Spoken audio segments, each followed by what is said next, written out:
Vamos lá conversar com o Guilherme após essa partida. Eu comentei aqui com o Alencar, Guilherme, que o Grêmio fez uma grande primeira fase, fez uma segunda fase muito boa e fez um jogo contra o Osasco também muito bom.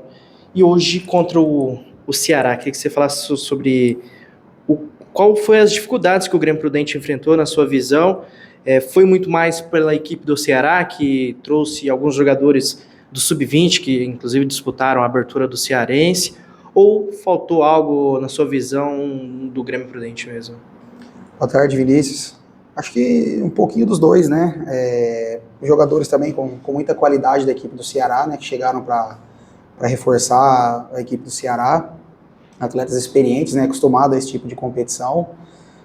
Acredito que hoje a nossa equipe teve muitos erros de passe, né? Principalmente ali no setor de meio campo, que é um setor que a gente consegue controlar bem o jogo, né? Acredito que começamos bem o jogo ali, os primeiros minutos, tendo até um controle do jogo. Depois, devido a um pouquinho aos números ali do erro de passe, né, tivemos alguns erros de passes ali que a gente acabou perdendo o controle do jogo na primeira etapa, e quando você acaba perdendo o controle, né, contra grandes equipes, fica difícil você retomar o controle, né? Mas a gente ainda, em alguns momentos, conseguimos ainda, né, fazer algumas transições no primeiro tempo, pecamos ali no último passe, né? Esse último passe que a gente estava conseguindo finalizar nos outros jogos, hoje a gente acabou pecando um pouquinho ali, mas faz parte, né? Aí pro segundo tempo nós ajustamos, né? Tentamos colocar um pouquinho mais de velocidade pelo lado, né? E o Hugo ali também para atacar um pouquinho mais espaço. Fomos castigados na primeira bola, né? Do segundo tempo ali, uma bola, infelizmente, no nosso pé, acabamos errando, né? Ocasionando a falta, e aí mérito da equipe do Ceará, né? Que acabou fazendo o segundo gol. Acho que pós segundo gol, a gente voltou a ter o controle da partida, né? O Ceará baixou um pouquinho as linhas, começou a nos dar um pouco mais de espaço, a gente... com as substituições ali, identificamos alguns espaços, né, e o time cresceu, fizemos o gol, continuamos lutando, buscando 3-1, e aí na hora do tudo ou nada, né, de você buscar o empate ou acabar tomando o terceiro, infelizmente acabamos tomando o terceiro gol que sacramentou a nossa eliminação, né, mas como você falou, é histórico, né, a campanha é histórica, a campanha que acho que a gente tem que comemorar, né, o objetivo nosso acho que foi alcançado, né, que era de, esportivamente falando, passar da primeira fase, a gente poder ter a oportunidade de trazer um jogo de mata-mata para o Prudentão, né, conseguimos passar mais um, acreditamos que poderíamos, né, ter passado mais um, visto a competição que nossos atletas fizeram, mas por ser a primeira copinha, né, eu acho que foi válido, acho que a cidade realmente abraçou, e a tendência é que nas próximas a gente consiga resultados melhores. E boa tarde. Infelizmente, o Grêmio está eliminado. Hoje, o professor tem mostrado para a gente que estuda muito os adversários. Uma característica sua, ser estudioso dos jogos. Veio com a mesma formação que enfrentou o Ceará no jogo da primeira fase. Porém, o Ceará tinha 9 mudanças em relação ao jogo que fez o mata-mata. O quanto isso dificultou para você essa questão dessa mudança do Ceará, e ainda no segundo tempo, aquela ousadia de tirar o zagueiro, tirar o outro volante, e você foi por tudo ou nada ali? Sim, Diloso. Então, nós acompanhamos, né, o jogo do Ceará contra o Atlético Paranaense, né, inclusive a mesma formação que eles jogaram hoje foi a que eles jogaram segunda-feira, né, é claro que assim, muda os atletas, né, atletas mais experientes, né, que já estão acostumados, né, com mais decisões também. Então, assim, mudaram os atletas, mas a maneira de jogar, a postura deles, a gente viu que foram a mesma, né? E foi um jogo nosso que encaixou muito bem com eles também, né? Então, a ideia nossa de manter a escalação, apenas a volta do Alisson, né, na lateral esquerda ali. A ideia era que foi um jogo que encaixou, né? E nós, vendo o jogo deles também, a gente entende que teríamos um pouquinho de espaço ali pela direita, alguns espaços pelo meio, né? E durante o jogo nós vimos esses espaços, né? A pena que em alguns momentos ali, por... a sequência de jogos também, né? A gente também alguns erros técnicos ali, alguns erros de passe, tomada de decisão que acabaram nos prejudicando, né? Mas a gente já esperava essa dificuldade, né? Um jogo difícil, equipe muito qualificada que com certeza vai brigar muito lá na frente ainda, né? Sobre a substituição no segundo tempo, era o que a gente acho que precisava fazer, né? A gente fomos abrindo o time aos poucos, né? Porque também você chegar e já fazer uma mudança muito radical no começo, você acaba tomando o segundo, terceiro, então você acaba jogando, né, um jogo para fora, né. Mas a gente identificamos, né, que até de questão de perna, né, a gente estava bem, a gente ia conseguir jogar os 90 minutos, então as trocas foram pontuais, né, a gente, quando detectamos ali no último ato mesmo, tiramos o Davi para colocar o Joãozinho ali um ponta, né, era 10 minutos, a gente perdendo por 2-1, e aí era do tudo ou nada, né, a gente, a derrota não servia pra gente, né, então a gente foi nesse tudo ou nada aí, e numa dessas jogadas de contra-ataque, eles acabaram matando o jogo, né, mas acho que a gente tentou abrir, tentou buscar o empate, né, que a torcida veio, nos apoiou, empurrou, e a gente sentiu que dava para empatar, né, depois do 2-1, né, até criamos algumas chances ali, algumas bolas na área, desvia, a bola sai, passa na frente do gol ali, mas acho que faz parte do futebol, mas no geral acho que foi uma campanha maravilhosa. É isso, né, Gui? Foi uma campanha maravilhosa, o Grêmio Prudente conseguiu aí atingir diversos objetivos, caiu tentando, lutando para seguir e caiu para uma equipe muito boa também, que é a equipe do Ceará. Agora, falar sobre futuro, o que vocês já conversam sobre questões aí de uma transição de jogadores para o profissional? Já temos aí, né, alguns jogadores já atuando já no profissional, participando de treinos, mas uma transição mais definitiva de alguns jogadores. O que vocês já conversam sobre isso? Queria que você falasse também sobre essa questão do horário e o quanto atrapalhou vocês, tanto na questão do clima quanto do público que poderia ser maior no período noturno. Sim, então a questão dessa transição, né, tem alguns atletas, né, já treinando, que inclusive atuaram, né, na Copa Paulista ano passado. Esse ano, né, em conversa com o Rogério, com o Luiz, todo o pessoal do profissional, eles deixaram para ter essa conversa pós-copinha, né, deixar os meninos bem focados na copinha mesmo. Mas eu acredito que alguns atletas aí, pela copinha que fizeram, né, pela qualidade que tem, com certeza estarão integrando o grupo da A2 aí, né. Nós temos bons valores, né, acho que o principal objetivo da copinha é isso, né, você revelar bons valores. E nós demonstramos, né, que temos ótimos valores aí, até valores mais novos, né, o próprio Cauã Quirara, o Joãozinho, atleta que esse ano tem idade para sub-17 ainda, né, fizeram uma copinha muito boa. Então, a gente acredita que a partir de amanhã, né, o pessoal já deve ter alguma definição, alguma conversa, né, até o momento o pessoal deixou a gente bem focado na copinha mesmo, né.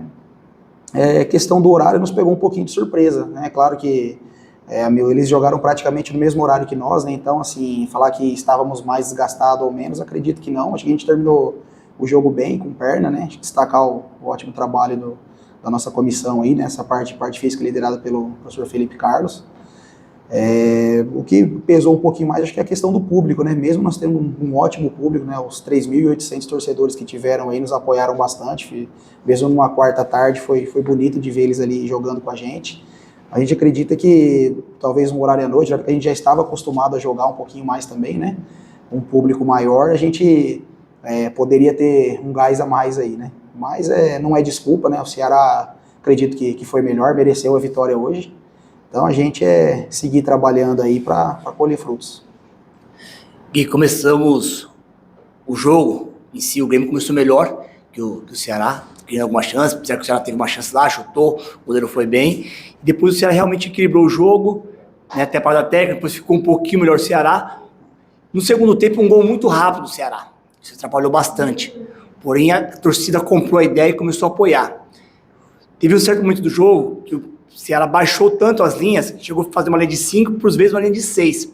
E as mudanças que você fez, deu resultado. Tanto que o Murilo que entrou deu o passe e o Pilha fez o gol. Eu queria saber de você, qual foi o plano que você teve, porque a hora que o Ceará baixou e sabia que ele ia jogar no contra-ataque, e o quanto esse segundo gol do Ceará muito cedo atrapalhou? Atrapalhou bastante, né? A gente veio com uma ideia pro segundo tempo, né? A ideia de pôr um pouquinho mais de velocidade, né? A gente detectamos alguns espaços ali pelas laterais que nós poderíamos explorar, e já infelizmente, acho que no primeiro minuto de jogo acabamos sofrendo gol, né? Então aí já entra muito mais uma questão emocional do que tática, né? Você praticamente volta o segundo tempo perdendo por 2-0, né? Mas aí destacar a força, né, da nossa equipe, que não deixou de lutar. Buscamos o primeiro gol e aquele abafa ali, no tudo ou nada, quase que a gente empata ainda 2-2 ali, né? E castigado ali nos últimos minutos pelo placar de 3-1. A ideia nossa nas trocas do segundo tempo era justamente essa, né? A gente detectou que eles acabaram cansando um pouco, né, pela pressão que eles fizeram no primeiro tempo. Então, nós tínhamos até alguns jogadores de velocidade no banco para entrar no segundo tempo, justamente para explorar isso, né? Pegar a equipe deles um pouco a linha mais baixa, a gente ter um pouquinho de velocidade, dar um pouquinho mais de amplitude pelos lados ali. E a entrada, né, do Murilo, do Pili ali, a gente entendia que eles poderiam fazer essa linha de 5 e 6 e aí acabaria sobrando um pouquinho de espaço no meio, né? Que jogadores como o Murilo, como o Pili, que tem essa qualidade no passe, eles, né, por estarem frescos também, com um pouquinho mais de espaço, eles conseguiriam achar essas bolas que foi o que aconteceu no gol, né? Então a estratégia foi essa, a gente sabendo o calor, né, sabendo a sequência de jogos importantes, a gente tem um pouquinho de velocidade para o segundo tempo. A nossa ideia foi essa, né? Pena que aquele segundo gol ali acabou jogando um balde de água fria na gente, mas destacar, eu acho que os meninos entenderam muito bem o espírito da competição, o espírito que é ser Grêmio Prudente, né, que é lutar até o final, não desistir, e você fazer 5 jogos aí em praticamente um intervalo de 12 dias, né, 11 dias é muita coisa, mas eu acho que da nossa parte não faltou entrega, né, não faltou luta, o torcedor reconheceu, eu acho que é isso que é importante, nós estamos formando aí ótimos valores para o clube, e com certeza aí, agradecer, né, a torcida mais uma vez, com certeza esses garotos aí vão dar muita alegria para a torcida aí no futuro próximo. Ricardo, boa tarde. Hoje o Grêmio infelizmente perdeu. Eu queria saber de você, Alencar, quais valores, o que o Grêmio vai conseguir tirar dessa copinha? O Grêmio fez uma campanha histórica, chegou longe na copinha, e muitos garotos surgiram, chamaram a atenção. Eu queria saber de você, quais valores, o que de importante essa copinha foi para o Grêmio? Boa tarde, né? Então, como você falou, eu acho que foi uma competição muito importante no cenário nacional, né? Onde muitas equipes buscam, né? O que você fala, mostrar os seus valores, né? E a gente vem com um trabalho já há 3 anos de transição desses meninos do 15, do 17, e nós podemos ter jogadores jovens que acabou de sair do sub-17 jogando e titular de uma equipe sub-20. Isso mostra o trabalho que vem sendo feito. Então, muito importante para o Grêmio, eu tenho certeza que muitos jogadores aí foram vistos, né, com potencial muito grande aí, de até gerar negócio, por que não, né? Mas o trabalho está sendo feito com esse intuito, né? O clube, a gente sabe da ascensão que está tendo, e acho que a aposta de você trazer uma competição para Prudente, investimento que foi feito para que reformasse o Prudentão, né, e fosse sede, a gente sabe que é um custo altíssimo, você ser sede hoje de uma Copa São Paulo, é acreditar no trabalho que vem sendo feito, né, de você ter bons resultados na equipe sub-17, no sub-20 ano passado, e nós conseguimos sim mostrar o nosso valor dentro de campo. Infelizmente, né, nós acabamos perdendo no dia de hoje, ninguém quer, você quer estar passando de fase e ir o mais longe possível da competição, mas teve, lógico, outras equipes grandes que ficaram pelo caminho. E o Grêmio buscou dar o seu melhor ao tempo todo, né? E em jogo decisivo, o time que menos erra, ele acaba sobressaindo, que é o que aconteceu hoje, né? Nós, como tivemos algumas oportunidades, não fizemos, o Ceará aproveitou melhor as oportunidades e nós saímos com a cabeça erguida, eu acho que isso é o mais importante. O Alencar, o Grêmio Prudente fez uma grande primeira fase, fez uma boa segunda fase. Hoje, acho que por muito causa do Ceará, o Grêmio Prudente não conseguiu essa classificação. Ou você acredita que faltou algo a mais dentro do jogo? Alguns jogadores que vinham rendendo, né, nas outras partidas, de repente hoje não rendeu o que a gente esperava, E isso faz a diferença você enfrentando uma equipe grande, né? O Ceará trouxe jogadores para reforçar a sua equipe durante a competição, jogadores que já estavam no profissional, né? Não que isso justifique, né? Tanto que nós jogamos até um certo período dentro da partida, estava muito igual o jogo, acho que o calor hoje, tanto para um lado como para o outro, prejudicou. E como eu disse, aquele que errasse menos, aproveitasse melhor as oportunidades, só sairia vencedor no jogo de hoje. Alencar, nós vemos muitos times na Copinha usando a Copinha apenas como vitrine, colocando os meninos de 16 anos, até 15 anos, 17 anos, mais para chamar a atenção. O que eu percebi no Grêmio, se me corrija se estiver errado, o Guilherme soube gerenciar bem essa parte. Ele colocou meninos novos, mas também jogou com seriedade, porque, pra ser sincero, eu comprei alguns times que, assim, entraram na Copinha para, assim, meio que time de empresário, e o Grêmio não foi isso. Devido ao trabalho que é feito no Sub-13, Sub-15, e o Grêmio mostrou, para nós que estamos aqui de fora, um preparador físico, um fisiologista, médico, muito estruturado.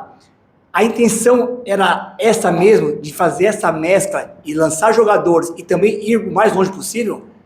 Não, a intenção era nós irmos, lógico, o mais longe possível, independente se nós sermos jogador jovem ou não, né? O jogador jovem, ele tá porque ele tem condição de estar no sub-20, então isso é o pensamento nosso. Nós não fizemos uma situação, vamos ter um jogador jovem porque é legal, porque o pessoal vai ver, esse jogador jovem está na Copa São Paulo e vamos gerar negócio. Não, o jogador jovem que estava no sub-20 é aquele jogador que tem condição e ocupou o seu espaço, né? Então, assim, a gente vê jogadores que já estavam no sub-20 e de repente não teve tanta oportunidade como os outros que vieram do sub-17. Então, isso mostra quem realmente quer. E, então, a gente foi por esse lado. Aquele jogador, independente da idade, que teria condição de estar no sub-20, ele esteve e apresentou o seu futebol. Então, esse é o objetivo do Grêmio. O Alencar, o Grêmio Prudente tem aí nesse time alguns jogadores que já estão no limite, né, do sub-20 e outros que ainda jovens, ainda 17, 19, 18, 19 anos, tudo que foi acompanhado, pelo que você já vem conversando com o pessoal do profissional, já deve iniciar alguns jogadores a transição para o profissional após a Copinha, ou ainda é muito cedo para isso? E outra pergunta, queria que você falasse sobre essa questão do horário do jogo, o quanto isso atrapalhou vocês também na questão do calor, na questão do torcedor que poderia ser mais no período da noite, e vocês citaram na nota, né, que conversaram com a federação. Queria que você falasse sobre essa questão também. Então, sobre a transição de atletas para o profissional, nós já temos alguns atletas já que frequentam a equipe profissional, né? A questão é de oportunidade, de entender que esse atleta do sub-20 ele pode ser útil na equipe profissional, né? Então, com certeza, nós temos alguns valores aí, né? Alguns atletas que vão ter essa oportunidade, né? Em relação ao horário do jogo, nos surpreendeu, porque nós íamos jogando sempre às 19 horas, né? 19h15. Realmente o presidente, o André, ele fez de tudo para que essa partida permanecesse no horário, né? Que nós vínhamos jogando, até por questão do torcedor, né? Tinha uma estimativa de público hoje, se o jogo fosse às 19h15, de 7 mil pessoas ou mais, né? Então, assim, o que a gente percebe é que a cidade ela abraçou a base do Grêmio Prudente, esse nosso sub-20, né? Ele veio, compareceu, ele mais aplaudiu do que vai hoje, muito importante, né? Por isso que eu falo, a equipe nossa hoje ela saiu de cabeça erguida, né? O torcedor reconheceu o esforço, sabe da dificuldade que é de você disputar uma Copa São Paulo, né? Então o horário sim atrapalhou bastante, mas como eu disse no início, tanto para o Ceará como para o Grêmio Prudente, né? E a gente segue trabalhando, se organizando para que as coisas possam acontecer no ano de 2026 da melhor maneira possível, né? A gente sempre pensa que a cada ano você tem que estar progredindo e os objetivos nossos são bem claros em relação a isso, né? O 15 a terceira fase, o 17 chegou a umas quartas de finais, o sub-20 a uma oitava, então os objetivos nossos são maiores, né? Agora com estrutura também, que vai nos dar uma condição do melhor trabalho, né? E a busca por atletas que se encaixem dentro do que a gente busca, né? Em termos de perfil não só de atleta, mas como pessoa também.